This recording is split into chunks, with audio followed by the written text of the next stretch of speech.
Hello all, welcome to XandY Learning. ഞാനൊക്കെ സ്കൂളിൽ പഠിച്ചിരുന്ന സമയത്ത് അന്ന് നമ്മൾ ഏറ്റവും ഇമ്പോർട്ടൻ്റ് ആയിട്ട് കണ്ടിരുന്നത് സ്കൂളിലെ എക്സാമുകളായിരുന്നു. നമ്മുടെ ക്ലാസ്സിലെ ടോപ്പർ ആവുക, ഫസ്റ്റ് റാങ്ക് ആവുക, അല്ലെങ്കിൽ ടോപ്പ് 10 എത്തുക എന്നുള്ളതൊക്കെ വലിയൊരു ലക്ഷ്യമായിട്ടാണ് അന്ന് കണ്ടിരുന്നത്. പക്ഷേ ആക്ച്വലി 10th ഒക്കെ കഴിഞ്ഞിട്ട് നമ്മൾ +1 +2 എത്തിയ സമയത്ത് ഒരു സ്റ്റേറ്റ് ലെവലോ നാഷണൽ ലെവലിലുള്ള എക്സാമുകളൊക്കെ എഴുതാൻ പോയപ്പോഴാണ് നമ്മൾ ശരിക്കും സ്കൂളിലെ ടോപ്പറായി നിന്നതുകൊണ്ട് കാര്യമില്ല എന്നും ഇന്ത്യയിലെ തന്നെ ഏറ്റവും ബെസ്റ്റ് സ്കോളർഷിപ്പുകളും ഏറ്റവും നല്ല സ്ഥാപനങ്ങളിലേക്കുള്ള അഡ്മിഷനൊക്കെ നേടിയെടുക്കണമെന്നുണ്ടെങ്കിൽ അതിൽ നമ്മൾ സ്കൂൾ ലെവലിൽ നിന്നിട്ട് കാര്യമില്ല, അതിൻ്റെ മുകളിലേക്ക് ഉയരണമെന്ന് മനസ്സിലായത്. അപ്പോൾ ഒരുപാട് ലേറ്റായിട്ടാണ് അതൊക്കെ റിയലൈസ് ചെയ്യുന്നതും പിന്നെ ഒരുപാട് കഷ്ടപ്പെട്ടിട്ട് IIT മദ്രാസിലേക്കുള്ള അഡ്മിഷൻ നേടിയെടുത്തത്. അപ്പോൾ ഞാൻ നോക്കുന്ന സമയത്ത് നമ്മുടെ ഇന്ത്യയിലെ മൊത്തത്തിലുള്ള എഡ്യൂക്കേഷൻ നമ്മൾ നോക്കുകയാണെന്നുണ്ടെങ്കിൽ ഇപ്പോൾ കേരളത്തിൽ നമുക്കറിയാം 10th അതുപോലെ തന്നെ 12th ഉള്ള ബോർഡ് എക്സാമിന് നന്നായിട്ട് സ്കോർ ചെയ്ത കുട്ടികളുണ്ട്. സ്കൂളിൽ എപ്പോഴും ടോപ്പേഴ്സ് ആവുന്ന ഒരുപാട് പേരുണ്ട്. പക്ഷേ ഈ ആളുകളൊന്നും ഇന്ത്യയിലെ തന്നെ ഏറ്റവും ബെസ്റ്റ് ഗവൺമെൻറ് സ്ഥാപനങ്ങളിൽ അഡ്മിഷൻ നേടിയെടുക്കാൻ സാധിക്കുന്നില്ല എന്നുള്ളതാണ് യാഥാർത്ഥ്യം. അപ്പോൾ അതിൻ്റെ കാരണം എന്താണ്? വളരെ സിമ്പിളാണ്. നമ്മുടെ കേരളത്തിലെ സ്റ്റുഡൻസ് ഇപ്പോഴും ഒരുപാട് ആളുകൾ സ്കൂളിലെ എക്സാമുകൾക്ക് മാത്രം പ്രാധാന്യം കൊടുത്തുകൊണ്ടുള്ള പഠന രീതിയാണ് ശരിക്കും ഇതിൻ്റെ കാരണം. അപ്പോൾ കേരളത്തിലെ ഏറ്റവും ബെസ്റ്റ് കുട്ടികൾ എന്ന് നമുക്ക് വിളിക്കാവുന്നത് ശരിക്കും ഫുൾ A+ വാങ്ങുന്ന ആളുകളെയോ അല്ലെങ്കിൽ ഫുൾ A1 വാങ്ങുന്ന ആളുകളെ മാത്രമല്ല. ശരിക്കും ഏറ്റവും നല്ല കുട്ടികൾ എന്ന് നമുക്ക് സെലക്ട് ചെയ്ത് പറയാൻ പറ്റുന്ന സ്കൂളിൽ നിന്നും ഗ്രാജുവേറ്റ് ചെയ്ത് പുറത്തിറങ്ങുന്ന കുട്ടികളിൽ ഏറ്റവും ബെസ്റ്റ് എന്ന് നമുക്ക് വിളിക്കാവുന്നത് ഇന്ത്യയിലെ തന്നെ ഏറ്റവും മികച്ച സ്കോളർഷിപ്പ് നേടിയെടുക്കുന്ന ആളുകൾ, NMMS പോലെയുള്ള USS പോലെയുള്ള NTSE പോലെയുള്ള ഒളിമ്പ്യാഡുകൾ പോലെയുള്ള എക്സാമുകൾ വിജയിക്കുന്ന ആളുകൾ, അതുപോലെ തന്നെ ഇന്ത്യയിൽ ഏറ്റവും നല്ല സ്ഥാപനങ്ങളിലേക്ക് അഡ്മിഷൻ നേടിയെടുക്കുന്ന കുട്ടികൾ, IITകൾ, NITകൾ, എയിംസ്, സെൻട്രൽ യൂണിവേഴ്സിറ്റീസ്, NIFT പോലെയുള്ള ഇന്ത്യയിൽ തന്നെ IIIT പോലെയുള്ള IIST പോലെയുള്ള സ്ഥാപനങ്ങളിലേക്ക് അഡ്മിഷൻ നേടിയെടുക്കുന്ന കുട്ടികൾ. അപ്പോൾ ഈ കുട്ടികളുടെ കൂട്ടത്തിൽ നിങ്ങൾ ഉണ്ടാകുമോ എന്നുള്ളതാണ് ക്വസ്റ്റ്യൻ. അപ്പോൾ ഹൈസ്കൂൾ കുട്ടികളോടും അതുപോലെ തന്നെ UP കുട്ടികളോടും എനിക്ക് ചോദിക്കാനുള്ളത് ഇത്രയേ ഉള്ളൂ.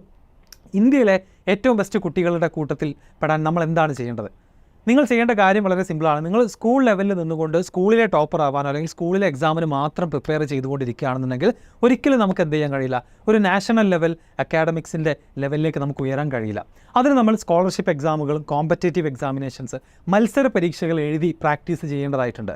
അത് ഈവൺ ഒരു കോളേജ് കഴിഞ്ഞിട്ട് നമ്മളൊരു നല്ല ജോലിയിൽ പ്രവേശിക്കുകയാണെങ്കിലും നമുക്കെല്ലാവർക്കും ഒരുപാട് ആളുകളുടെ സ്വപ്നമായിട്ടുള്ള സിവിൽ സർവീസ് എക്സാം അടക്കം നേടിയെടുക്കണം എന്നുണ്ടെങ്കിൽ എൻട്രൻസ് എക്സാമുകൾ ക്രാക്ക് ചെയ്യേണ്ടതായിട്ടുണ്ട്. സോ അത്തരത്തിലുള്ള എക്സാമുകൾക്ക് വേണ്ട ട്രെയിനിങ് നിങ്ങളുടെ സ്കൂൾ കാലഘട്ടത്തിൽ തന്നെ ചെയ്യേണ്ടതായിട്ടുണ്ട്. അവിടെയാണ് XandY Learning ഒക്കെ ചെയ്യുന്നത് പോലെയുള്ള ഫൗണ്ടേഷൻ കോഴ്സിൻ്റെ പ്രാധാന്യം വരുന്നത്. അപ്പോൾ ഓൾറെഡി എല്ലാവർക്കും അറിയുന്നത് പോലെ തന്നെ ഇനി വരുന്ന അക്കാഡമിക് ഇയറിൽ 2024-25 അക്കാഡമിക് ഇയർ മുതൽ നമ്മൾ 6 മുതൽ 10 വരെയുള്ള കുട്ടികൾക്ക് ഫൗണ്ടേഷൻ കോഴ്സ് സ്റ്റാർട്ട് ചെയ്യുകയാണ്. 8 to 10 ക്ലാസ്സിലെ കുട്ടികൾക്ക് ഓൾറെഡി കഴിഞ്ഞ 4-5 വർഷങ്ങളായിട്ട് ഫൗണ്ടേഷൻ കോഴ്സ് നടക്കുന്നുണ്ട്. അതിൻ്റെ കൂടെ നമ്മൾ 6th 7th കൂടെ എന്ത് ചെയ്യാണ്, ഇനി വരുന്ന അക്കാഡമിക് ഇയറിൽ സ്റ്റാർട്ട് ചെയ്യുകയാണ്. അപ്പോൾ അതിലേക്കുള്ള അഡ്മിഷൻ എൻട്രൻസ് ടെസ്റ്റ് നമ്മൾ എന്ത് ചെയ്യുന്നുണ്ട്, നമ്മൾ ഇടയ്ക്കിടയ്ക്ക് നടത്തുന്നുണ്ട്. സോ അതിലേക്ക് ജോയിൻ ചെയ്യാനുള്ള, രജിസ്റ്റർ ചെയ്യാനുള്ള ലിങ്ക് ഡിസ്ക്രിപ്ഷനിലും കമൻറ്റിലും പിൻ ചെയ്തിട്ടുണ്ടാവും. അപ്പോൾ XET എന്ന് പേരിട്ടിട്ടുള്ള XandY എൻട്രൻസ് അഡ്മിഷൻ ടെസ്റ്റ്.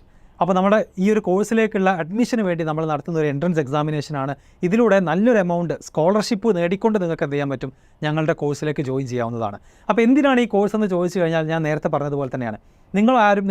നിങ്ങളിൽ പലരും പ്രത്യേകിച്ച് സയൻസും മാത്സ് ഒക്കെ ഇഷ്ടമുള്ള കുട്ടികളിൽ ഒരുപാട് ആളുകൾ നിങ്ങൾ സ്കൂൾ ലെവലിൽ നിന്ന് സ്കൂളിലെ മാത്രം ടോപ്പറായി നിൽക്കേണ്ട ആളുകളല്ല. നമ്മളൊരു സ്റ്റേറ്റ് ലെവലിലോ നാഷണൽ ലെവലിലോ പോയി കോമ്പീറ്റ് ചെയ്താലാണ് നമ്മുടെ ലെവൽ എത്രയാണെന്ന് മനസ്സിലാക്കാനും ഇനിയും ഇമ്പ്രൂവ് ചെയ്യാൻ നമുക്ക് സാധിക്കുള്ളൂ.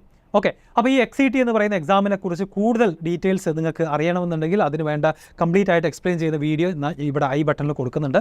മാത്രമല്ല ആ ഒരു എക്സാമിന് രജിസ്റ്റർ ചെയ്യാനുള്ള ലിങ്കും നമ്മളെ കോൺടാക്ട് ചെയ്യാനുള്ള നമ്പറുകളും ഡിസ്ക്രിപ്ഷനിൽ നോക്കിയാൽ നിങ്ങൾക്ക് ഈസിലി കിട്ടാവുന്നതേ ഉള്ളൂ.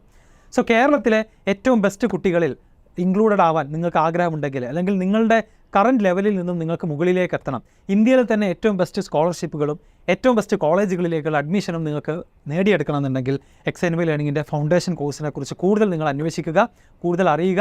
അതുമാത്രമല്ല അതിലേക്കുള്ള സ്കോളർഷിപ്പും അതുപോലെ തന്നെ അഡ്മിഷനും ഒരുമിച്ച് നിങ്ങൾക്ക് നേടിത്തരുന്ന XET എന്ന് പറയുന്ന എക്സാമിന് വേണ്ടി രജിസ്റ്റർ ചെയ്യുക.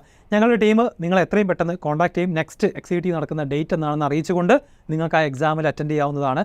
സോ 6th മുതൽ 10th വരെ, അടുത്ത വർഷം 6th അതുപോലെ തന്നെ 10th വരെയുള്ള കുട്ടികൾക്ക് ഈ ഒരു വീഡിയോ നിങ്ങൾ ഷെയർ ചെയ്ത് കൊടുക്കുക. പ്രത്യേകിച്ച് സയൻസിലും മാത്തമാറ്റിക്സിലൊക്കെ ഇഷ്ടമുള്ള പാഷനേറ്റ് ആയിട്ടുള്ള സ്റ്റുഡൻസിന് തീർച്ചയായിട്ടും നിങ്ങൾ നമ്മുടെ വീഡിയോസ് ഷെയർ ചെയ്ത് കൊടുക്കുക. ചാനൽ സബ്സ്ക്രൈബ് ചെയ്യുക. ഒരുപാട് ഫ്രീ ആയിട്ടുള്ള ക്ലാസ്സുകളും ക്വിസുകളൊക്കെ നമ്മുടെ ചാനലിൽ കണ്ടക്ട് ചെയ്യാറുണ്ട്. സോ അതിൻ്റെയൊക്കെ ഭാഗമായിക്കൊണ്ട് ഈ ഒരു XandY Learningൻ്റെ കമ്മ്യൂണിറ്റിയുടെ പാർട്ടായിട്ട് മാറുക. താങ്ക്